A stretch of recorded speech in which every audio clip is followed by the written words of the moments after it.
real quick. How about we do that area, and then that area. Let's just see if we can't verify this. How tall is this right here? It's 1, right? Because when you plug in 1, it spits out 1, right? So this is 1. Now how wide is it?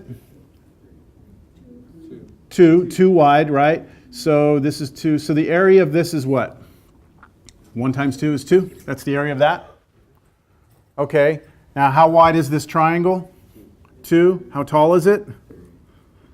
Let's see. We're going from here, right? So it goes up 1, 2. So this is 2, 2, and 2.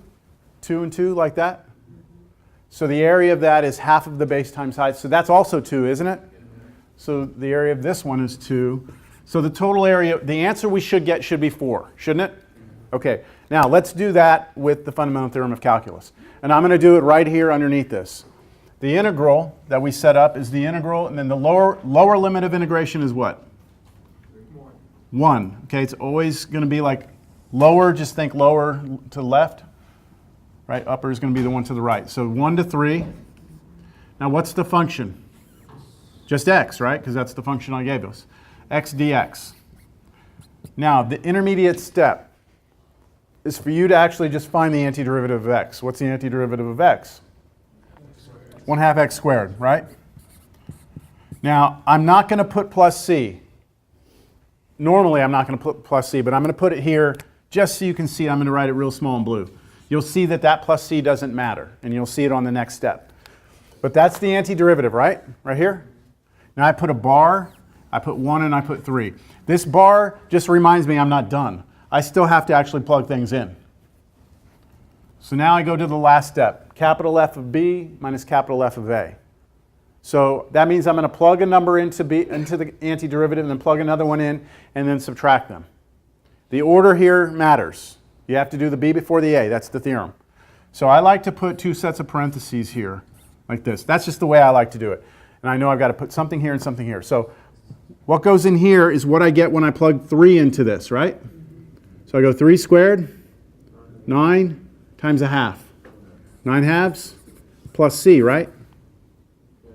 All right, now I go to this one. I plug in 1, right? So 1 goes in here, 1 squared. 1 times that, 1/2 plus c, right? Now what happens here? What happens to the c's? This is plus c, this is going to be minus c, right? So those c's are going to cancel. And wouldn't they always cancel? That's why when I do this step, from now on, I'm never going to put plus c again. I only put plus c if I don't have limits of integration, right? And then I would have been done, and I put plus c. But if we have a definite integral, we can ignore the plus c now. Now, what do we have left here? 9/2 minus 1/2, which is 8/2, which is 4, which is not a coincidence that it's the same as 2 plus 2. That is the fundamental theorem, all right? So that's reassuring, right, that gives us the area? Any questions on it? All right, so now let's do something more involved, or something more interesting, I guess.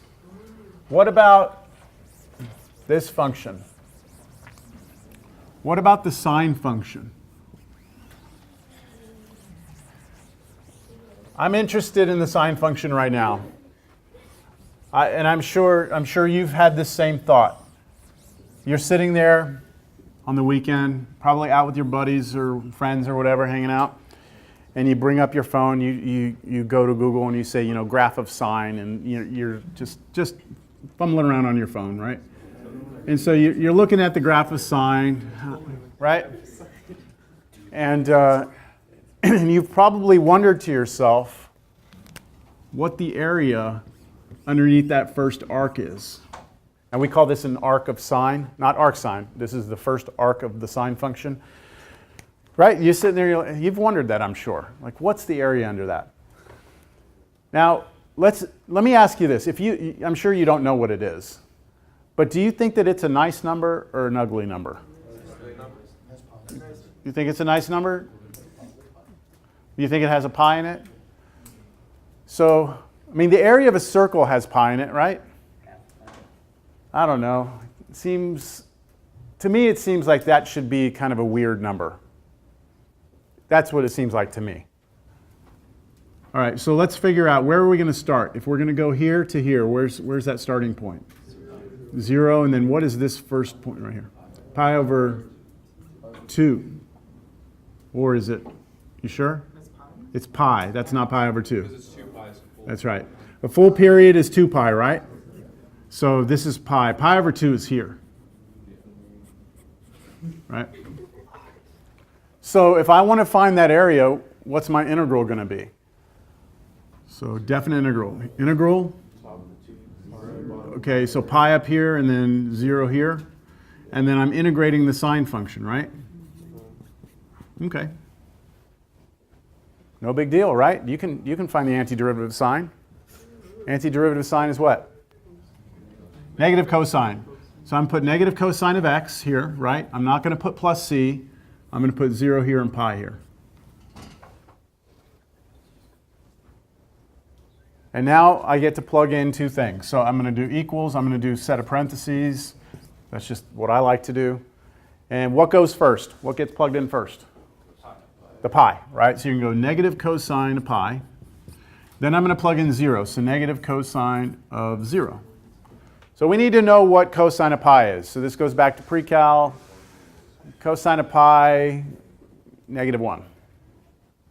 So this should be negative 1. Right? So cosine of pi is negative 1, but then you're making it negative. Minus, now what's cosine of 0? 1. So minus 1. Oh, I forgot a parentheses right here. So the first one over there is 1, right? Then minus 1 is plus 1, so this is just 2. I think that's strange. I think that that's very strange that the arc, this arc of sine, the area under it, is a nice integer. To me, that bothers me, but yep. If it doesn't give you like a certain points, and it's giving you like sine or something like that, could we just assume 0 to pi? Nope. Nope. You have to in the problem. You will have to be given the interval. Yep. You can't be asked for the area under a curve unless somebody defines what the interval that they want you to look at is. Okay? Now we could do this, and we'll do this later. We could be given two functions. Let's say we have that function, and then we have another function that maybe goes like this.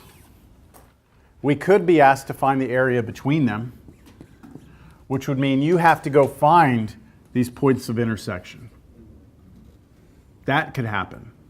But you would have them then, right? But you might algebraically have to go find them. That's coming. That'll be like next time, all right? You have to like, would there be like an x-axis there, and then you'd have to take like 2 intervals? No? No. Yeah, you'll just subtract, but we'll talk about it, yeah. We're going to find the area between curves. Today's just about, hey, here's the fundamental theorem. Here's some things we can do with it. All right, I'm curious, what if I wanted to do this area of both arcs? Okay, so what do you think our answer is going to be if we do integral 0 to 2 pi here? So I'm going to do this in blue. Is your answer going to be 4? If I go 0 to 2 pi here, right? All that changes, that's 2 pi, right? And all that changes here is that that's 2 pi. This is still 0, but cosine of 2 pi is what? 1. So this is now 1, right, instead? So what happens is you get negative 1 plus 1, which gives you 0. Ah, okay, so there's a problem here. It's actually counting this area as a negative number. Now that should be strange to you because areas are usually positive numbers. But you have to remember how Riemann sums work.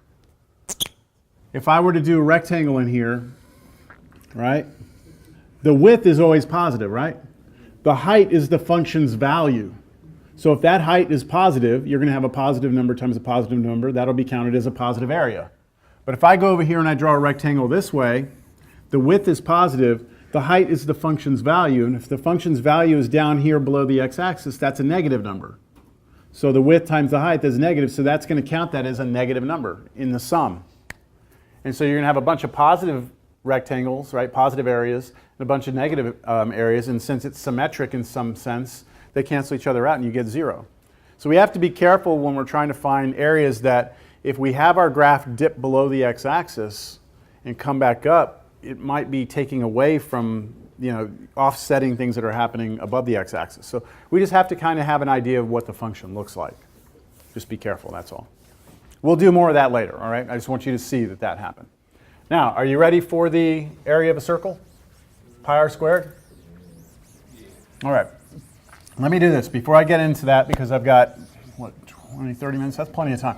Let me discuss what your homework should be. Because all we're doing now, oh crap, I didn't bring it.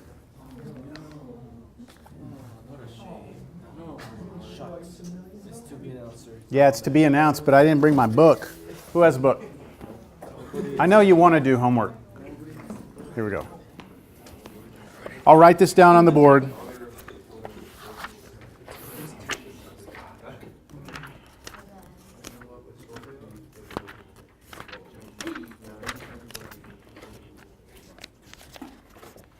All right, for homework, what you should look at, oh, come on, is page 289. This is 5.3, numbers 1 through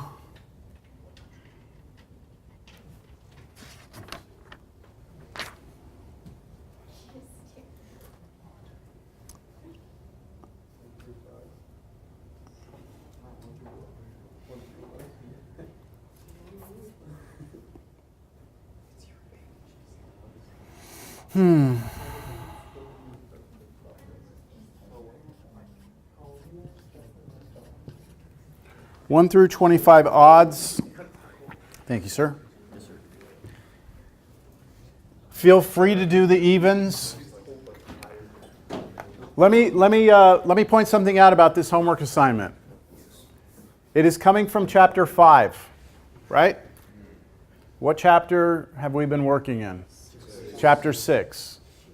Okay, that means that every integral that you see does not require a technique of integration, which means they're all going to be either like power rule or something you should already know. So these are easier integrals to do, all right, because we've seen them.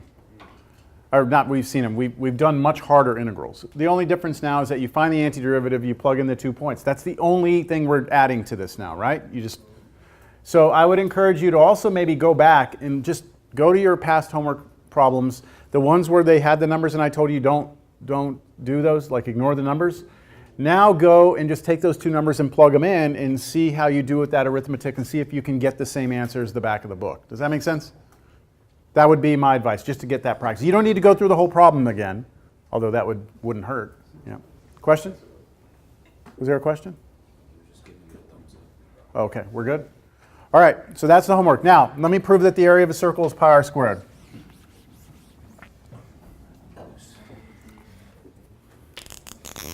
All right. So let's make sure that you're familiar with this first. This is from pre-cal. What is that? Circle. That's the equation of a circle. Now, what is the h and the k? That's the center of the circle. So in this formula, hk is the center of the circle. And then you have, some given radius. Good circle? Thank you. Thank you. Practicing all weekend. All right, so that is the general equation of a circle, right? Now, to make our lives easy, I would like us to consider this equation.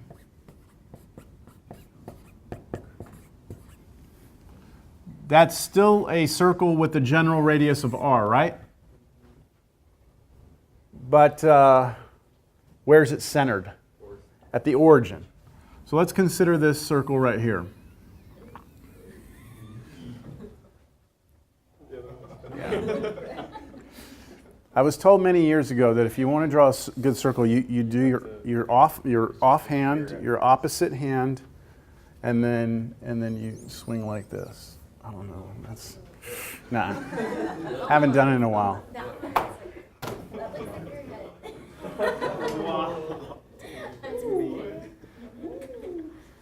No? Someone want to draw for me? I had a professor who she would do it behind her back. A real good one? There, and then as she turned around. Yeah, that's what I've seen. Like, you can get really good. Yeah, I don't care, man. It's a circle, radius r, right? That's as good as it's going to get. There we go. Okay, we want the area of this circle, right? We want the area of the circle. All we know how to do at this point is find the area underneath a function. A circle is not a function, right? Circle is not a function? Why is the circle not a function? It doesn't pass the vertical line test, right? Agreed? So, a circle isn't a function. It doesn't pass the vertical line test. So how can I actually find the area of this if that's the only tool I have? Do some sort of restriction, right? How about we look, I don't know, God, this is terrible. How about we look just here? What if we look at the circle just here? Okay? Restricted to just that first quadrant. Can you actually define that function?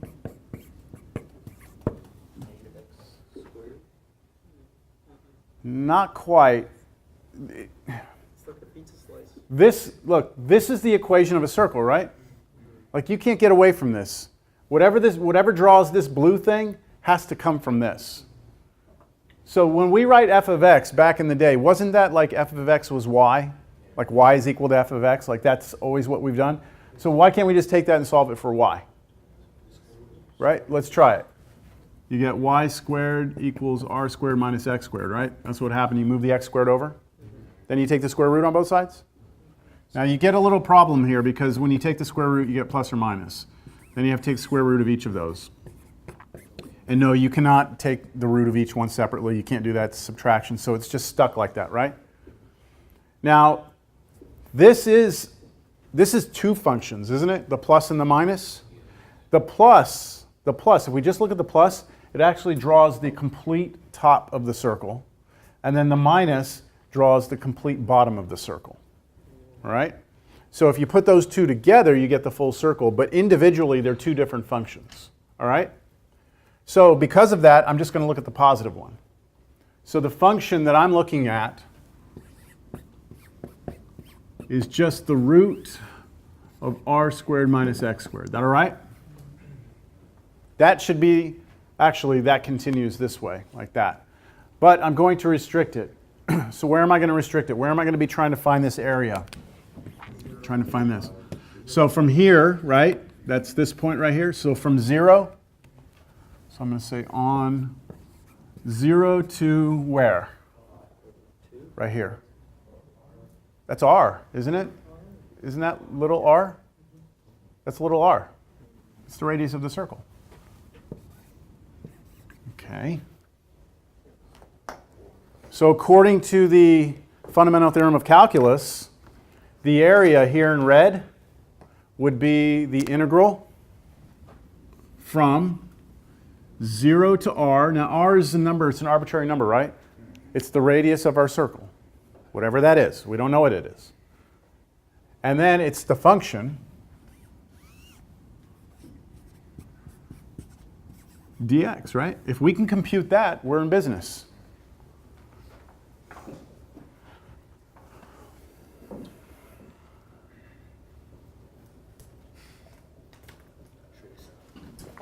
Trig sub. It's trig sub. Doesn't that look like a squared minus x squared? Doesn't that look like a squared minus x squared where a is a constant? Because here r is a constant. It's the radius of the circle. It's not changing on us. So what is the trig sub that we do for that? X is equal to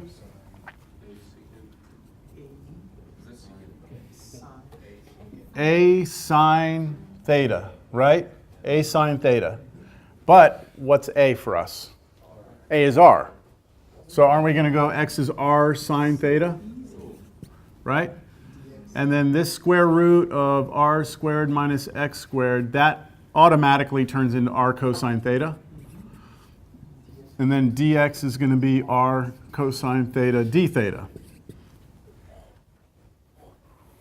Right? Now, I need to do a little work here on the side, okay? Because I'm going to be switching my variables. I'm going to come back to that. I'm just on this side right now working with this. Because I'm trying to find the antiderivative, right? So I'm going to just work with this and then go back there. So when I do this, make the substitution, this integral becomes what? This right there is r cosine theta, and then dx is r cosine theta again, d theta. Now what about the r's?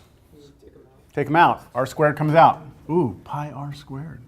R squared's out. Okay, that's good. And now I have cosine squared theta, d theta, right? What do we do with cosine squared? Power reduce, right? 1/2. So how about I pull the 1/2 out? 1/2 r squared integral, and then this was the power reducing formula. 1 plus cosine 2 theta d theta.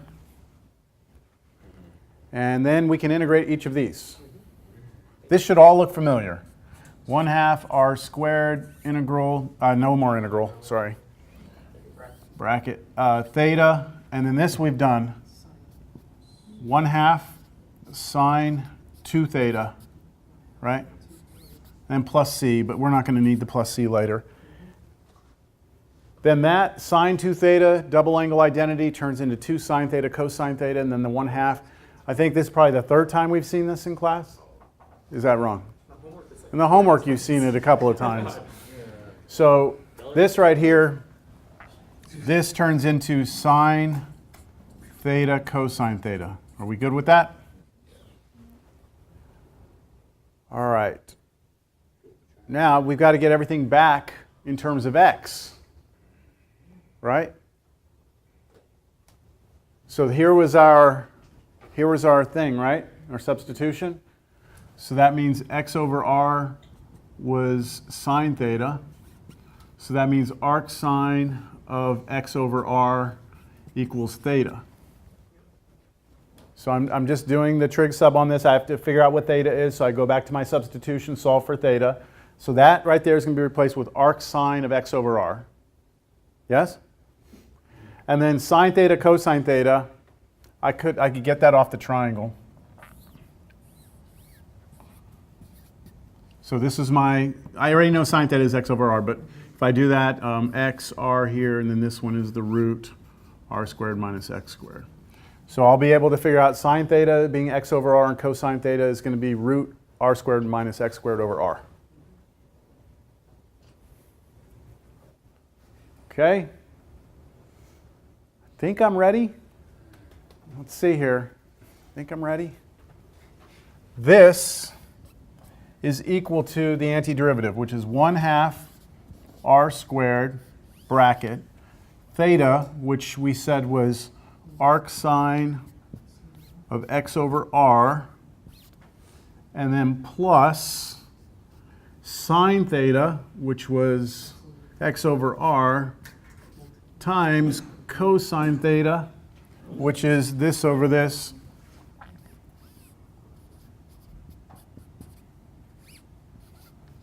Right, that's my antiderivative.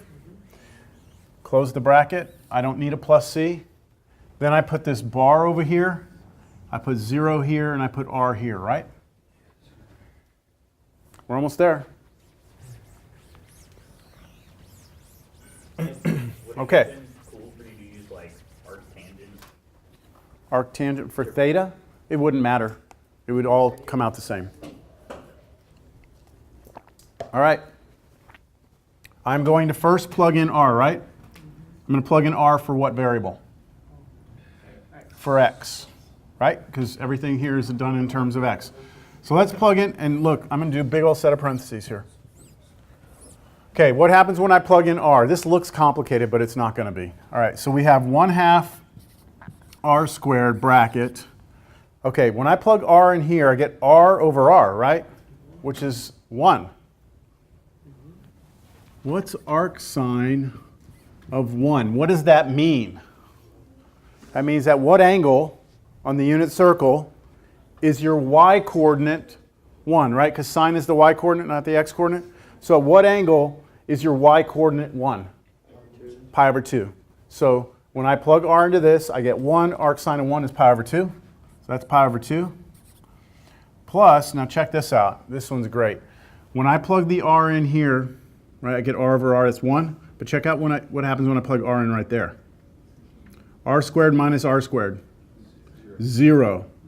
0 over r is 0. That just kills this whole thing off, doesn't it?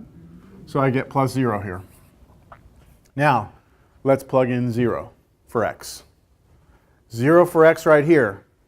0 there. 0 divided by r. 0. Arc sine of 0 means at what angle is your y-coordinate 0? 0. So the arc sine of 0 is 0. So that's 0. Plus, now get 0 in here for x. 0 over r is 0. And 0 in here doesn't matter because that's 0. So that gives you 0. So what are we left with then? Oh, I didn't put the 1/2 r squared here. It's not going to matter. No, but yes, I'm glad you put that there. Yes, I needed the 1/2 r squared here. Because that's 0 plus 0, that's all 0 times that, that's 0. So it's all gone. So what am I left with here? Pi over 2. This times pi over 2, right? Which I've got equals 1/2 r squared times pi over 2. And you could rewrite that 2 times 2 is 4, right? Pi times r is pi r squared over 4. Right? Okay. That's cool, but at one point you use the unit circle for pi over 2. Isn't this? Let me address that. Hold on. First, remember that we only found that area, right? That was 1/4 of the circle. So the true area is 4 times that. So if you multiply this times 4, the 4's cancel, you get pi r squared. Just make sure we all understand that, right? That the pi over 4 isn't bothering us because it was 1/4 of the circle. All right? So we're good with that? Now, what you're saying is we're in some way kind of cheating because we're using the unit circle to get what part? Pi? Isn't this how they came up with pi, is what you said? No. Okay, so I almost started this whole thing off talking about pi first because I thought this might come up. So the question, I guess what's being brought up is we're kind of cheating right here because what we're doing is we're going to the unit circle and we're getting a value off that unit circle of pi over 2, but we're using that to somehow get the area of the circle. So they're not completely connected, but when we go back and we define pi, right? Like what is pi? Okay, what is pi? Where does that come from? It comes from the idea that if you were to go out a certain distance, let's just call that r, and then take that and start swinging that through with a circle, like this, and then stop when this arc right here had also a measurement of r. So this is r and this is r. Then you get right here, this angle right here is 1 radian.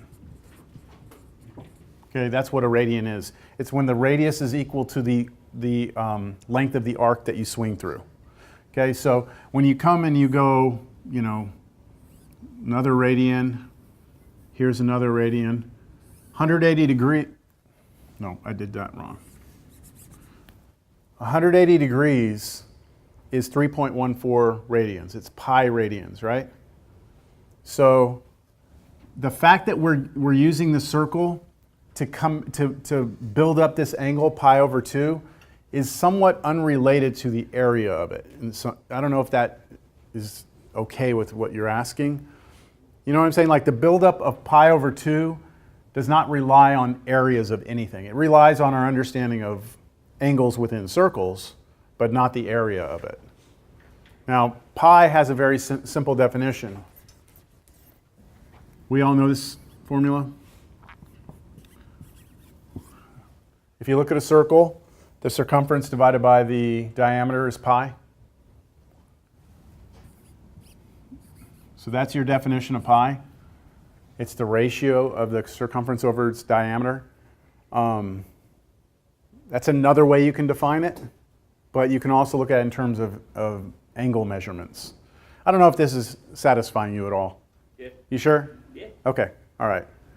I'm having a good time, yeah. Okay, I just want to make sure, because this is a sticky thing. I mean, it's like, where does the pi all of a sudden appear from? And it comes from the inverse trig function. As long as we're not somehow cheating, like using what we're trying to get, like we're trying to get pi r squared, right?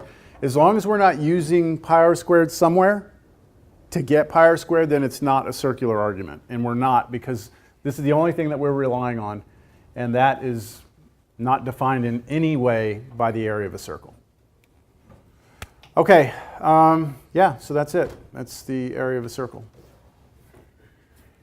All right, you have homework to do, right? And when is our next exam? Next Wednesday. That's the 16th? Is that the 17th? It's set for the 17th of October, which is next Wednesday. And it'll cover, well, trigonometric trig integrals, trig substitution, right? Partial fraction decomposition, definite integrals, and then what we're going to do the next two classes, which are improper integrals. So we have, and since we have 10 minutes and you're packing up, let me just give you a quick preview of improper integrals. And let me see if you can kind of understand what's wrong with this.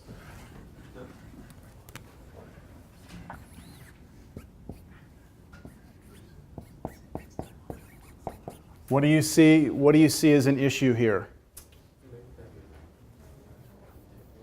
Can you take the antiderivative of 1 over x? Yes. So there's not a problem with the antiderivative, right? Where's the problem? Yeah. Well, you know what? Let me do it this way. Well, yeah. Okay. So let me do it like that. I'll just leave it as -1. What's the problem with this? You said. So you do the absolute value in the formula, right? So that's not a problem. Because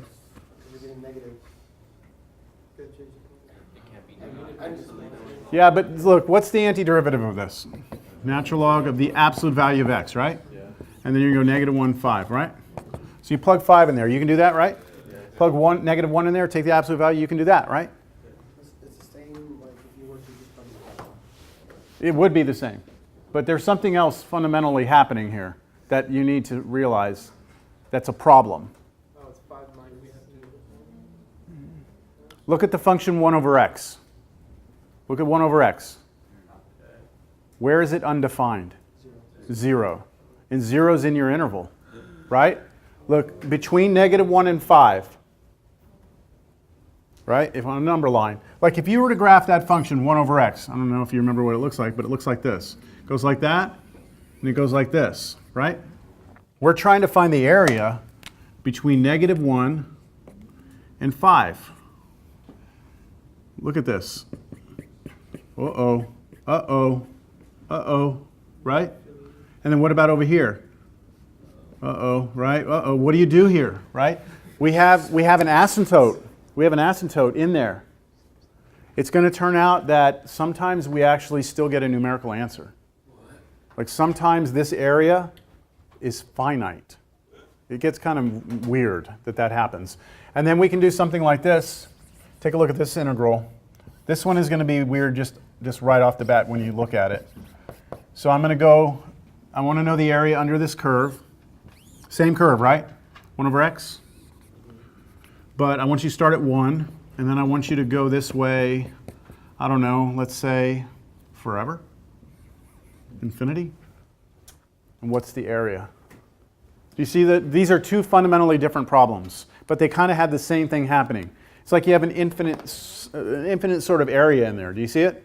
Like with this, you got this like infinite area happening. And if I were to go from 1 to infinity, this keeps getting smaller, but there's area out there, right? So those are called improper integrals, and that's what we'll do next time. But first, make sure you know how to do the proper ones. Make sure you know how to do the ones that go from like 5 to 10, and right. So the homework problems I gave you. Yes. So with that one, would you just be able to change infinity to like n? Basically, that's what we'll do. We're going to change it to, we usually use t, and then we just take a limit as t goes to infinity at the end. Yep. Okay. Yep. So at what point did they come up with pi? At what point did they come up with it? Yeah, because you said they started